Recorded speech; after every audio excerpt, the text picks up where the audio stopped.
एक vision document पेश हुआ था जिस पर दिन भर बातचीत हुई है और ये फैसला हुआ है कि हिंदुस्तान में एक नॉन पॉलिटिकल एक प्लेटफॉर्म खड़ा किया जाएगा और उसमें दानिश्वर जो टेक्नोक्रेट्स हैं, जो आईएएस ऑफिसर्स हैं, ब्यूरोक्रेट्स हैं, उलमा हैं, जजेस हैं, फौजी हैं, ये इनका एक ग्रोह बनेगा और वो ग्रोह एक लीडरशिप करेगा। वो 50 की हो या 51 की हो, वो एक सेंट्रल बॉडी बनेगी और हर स्टेट में और जो बड़े शहर हैं अगर वो बना सकते हैं वहाँ भी बनेगी और उसका जो कोऑर्डिनेटर होगा वो सेंट्रल एडवाइजरी बोर्ड का मेंबर होगा।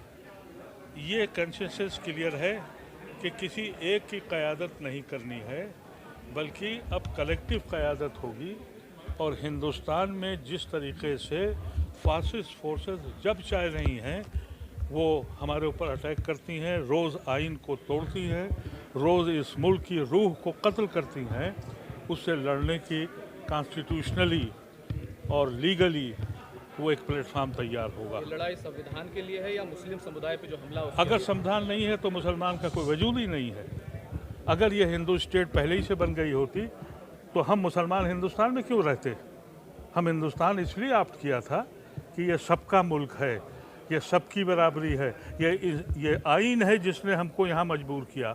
हिंदुस्तान में जो मुसलमान है उसने अपने खून की कुर्बानी दी है, उसने अपने खून को बांटा है, इसलिए बांटा कि वो मुस्लिम मुल्क में नहीं गया था।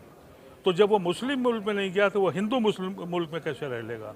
ये आइन ने हमको जोड़ा था और इसी आइन के तहफ़्फ़ुज़ के लिए आज सब लोग बैठे थे। ये हिंदुस्तान की तारीख़ में पहली बार हुआ है कि 382 लोग दिल्ली से बाहर से आए। कोई बस से नहीं आया, किसी को बुलाया नहीं गया, ये लोग अपने पैसों से आए, अपने अखराजात खर्च किए और कोई भी इनको किसी तरह की फैसिलिटी देने की हम लोगों की हैसियत नहीं थी।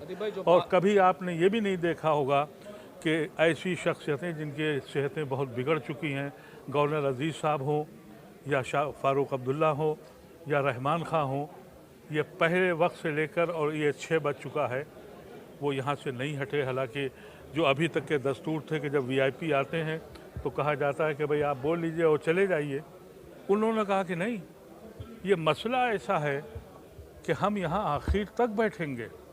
सबको सुना और फिर अपनी राय से हम सबको उन्होंने नवाजा। जो लोग कॉमन सिविल कोड और जो भारत को हिंदू राष्ट्र बनाने की बात कर रहे हैं, तो क्या आप लोग इस पर रेसिस्ट करेंगी? ये हो क्यों रहा है?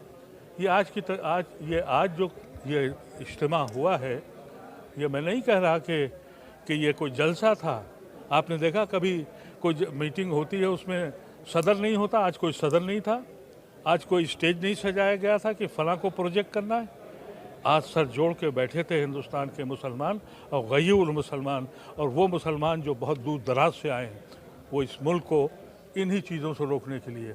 और आज वो तबका जो आज तक मुसलमानों को डराए और खौफ खाए हुए था, आज उनकी घंटियां कानों की बज गई होंगी कि ये कौम जिंदा होने जा रही है। हिंदू राष्ट्र की बात कर रहे हैं, उस पर उसको उन लोगों को क्या कहेंगे? मीडिया के लिए जो एक बात कही जा रही है उसको लाहेमल करने के लिए, उसके ऊपर आप कितना सोचते हैं कि जल्द से जल्द काम हो? मैंने 3 साल पहले ये कोशिश की थी कि मुसलमानों को मीडिया होना चाहिए और मैंने एक मीडिया प्लेटफॉर्म बनाया भी था, लेकिन उस वक्त शायद मुसलमानों को ये इंतज़ार था कि तूफ़ान अभी और आ जाए, क्योंकि बहुत से लोग हमारे ऐसे हैं जो साहिल पर बैठ के तूफ़ान का नज़ारा कर रहे हैं। लेकिन अब वो वक्त आ गया है कि वो नज़ारे का वक्त भी ख़त्म हो गया।